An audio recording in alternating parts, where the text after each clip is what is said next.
Wala nang ibang ruta ang Gilas Pilipinas upang maiwasan pa ang bansang China matapos silang matalo ng Jordan sa score na 87-62. Kaya dahil nanalo ang Jordan kontra sa Gilas Pilipinas ay advance na nga sila sa quarterfinals ang Jordan, habang makaharap naman sa do-or-die game ng Gilas Pilipinas ang bansang Qatar. Kung sino ang mananalo sa dalawa ay aabante na sa quarterfinals at makaharap naman ang bansang Iran na may 3-0 sa standing. Nakapasok ang Qatar sa preliminary matapos makapagtala ng 1 win at 2 losses. If ever na makapasok sa quarterfinals ang Gilas Pilipinas tapos matalo nila ang bansang Iran, ay posible nilang makaharap sa semi-finals ang bansang China, na alam naman natin na masyadong controversial, lalo na kung sa kanilang bansa magaganap ang laban. Dahil kung nagkataon na makaharap ng Gilas Pilipinas ang China, ay talagang gagawa ng paraan ang China na bumawi sa Gilas Pilipinas. Matapos natin silang talunin noon sa FIBA World Cup, at tayo din ang dahilan kung bakit hindi sila qualified para sa Olympic qualifying tournament. But bago mangyari yan ay kailangan munang pataubin ng Gilas Pilipinas ang bansang Qatar na medyo may bubuga din. Well, sino-sino nga ba ang dapat na i-consider ng Gilas Pilipinas sa kanilang paghaharap bukas? Unahin natin etong si Ding Babakar, isang 6'6" forward position. Ngayong Asian Games ay nag-average nga ito ng 10 points at 6.3 rebounds per game. Mataas din ang 3 points percentage nito na kung saan ay meron itong 50% from deep. Sunod, etong kanilang 6'9" center power forward na si Seido Indoye. Siya ang leading scorer ng bansang Qatar na kung saan ay nag-average nga ito ng 14 points at 7 rebounds per game. Halimaw tong player na ito, mga idol. Hindi naman gaanong treat ang bansang Qatar sa Gilas Pilipinas, pero ika nga nila bilog ang bola. Iwasan ang masyadong kampante dahil sa isang pagkakamali talo talaga. Sa Gilas naman, it's better to improve ang kanilang outside shooting dahil ito ang dahilan kung bakit natalo sila sa Jordan. Kailangan mag-step up ng mga 3-point shooter natin. Sa ilalim naman ay wala namang problema dahil may mga bigs tayo. Kailangan din ng Gilas na higpitan pa ang kanilang depensa. Samantala, inihayag nga mismo ni Coach Chot Reyes na nakakuha nga ng Philippine passport atong si JJ Mandaquit bago ito mag 16 years old. Kabilang si JJ sa nakapasok sa final lineup ng Team USA Under 16. Na kung saan ay nag-average nga ito ng 3.7 points, 2.3 rebounds at 2.7 assists per game. At nakuha nga nila ang gold medals noon. Well, ayon sa rules ng FIBA, ay maaari pang makapagpili ng bansang paglalaruan ang isang player kapag hindi pa ito nakapag-commit sa senior level.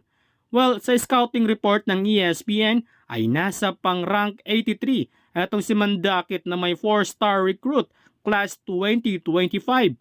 Hope na pipiliin nito ang Pilipinas soon para hindi na masayang ang isa pang future Gilas players natin. We did some really positive things out there. We moved the ball well. We had 14 assists in the first half. I thought our first half was much better than our second half. Justin got a little tired. That's his first game since his surgery. So he played. I probably overplayed him. I shouldn't have played him that many minutes. I want to be able to celebrate when we do well. But we didn't come into this game really worried about whether winning or losing. And like I said, everybody else is going to worry about that. But we're just going to come out and see if we can, number one, defend, and number two, move the ball. And so those two things I thought we did pretty well. I thought Jumar and Anj got to get a little better defensively in terms of what we want them to do. They were allowing the ball to get into the post too often. Most teams don't post up as much as they did, but they posted up a lot. And but aside from that, I thought we were quick defensively, we were reactive defensively, and those things will show. So honestly, in my book, we played better than I thought we would. So, but that's a little scary because that again, you don't judge it by one game. But the key is that I think that. And this is what was important about this game, was that the players got a little belief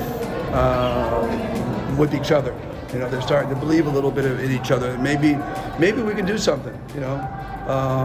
You know, those 4 guys had 3 days of practice, and they looked like a team out there. So I really appreciate that. Again, they were moving the ball and they're getting each other open, and of course, you know, we have a great closer in Justin. So, you know, I mean, we can always rely on him. Anyway, he's you know, we can always go to him. He's our closer, and we need buckets down the stretch, and we know we can get to him. I thought Arvin played well tonight. You know, guys that play. I thought CJ was awesome. So. You know, guys that stepped in, they didn't seem to need that much time. So super big morale boost to win tonight, at least to get a feel of a win. Yeah, I think that's fair, but it's dangerous to say that altogether. I mean, it was a morale booster just in terms of we feel like, you know we can play with each other. You know, they're not a Korean national team. They're not a Chinese national team. They're not Jordan, you know, but they are a good team. They got a couple imports, and the imports were really good, and we had to battle them. And they shoot the ball really well, just like any other Korean team. This is I believe, the runner-up to the Korean League last year. So it's a tough team. So. Again, 3 days of practice, we'll take it for now. Up there right away and impacted us on both sides of the floor, defensively and offensively. So, you know, he's got that ability, and you know, he can take over games at a certain time. Maybe when Justin needs a break or needs a rest, we can go to CJ because he's such a great, you know, one-on-one player, and he can get buckets when he needs to. He's tough to stop. He missed a couple of gimmies at the rim at the end of the game.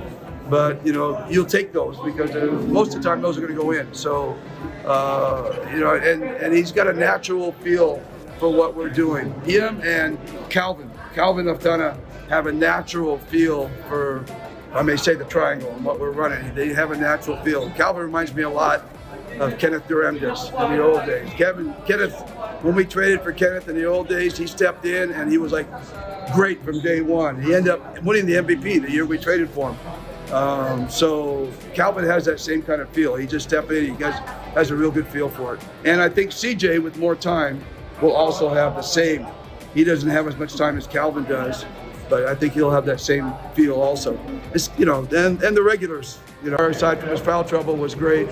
I mean, just nice to be able to have that weapon down low to go to Jumar whenever we need it. You know, we don't need to go to it all the time, but whenever we need it, he's there.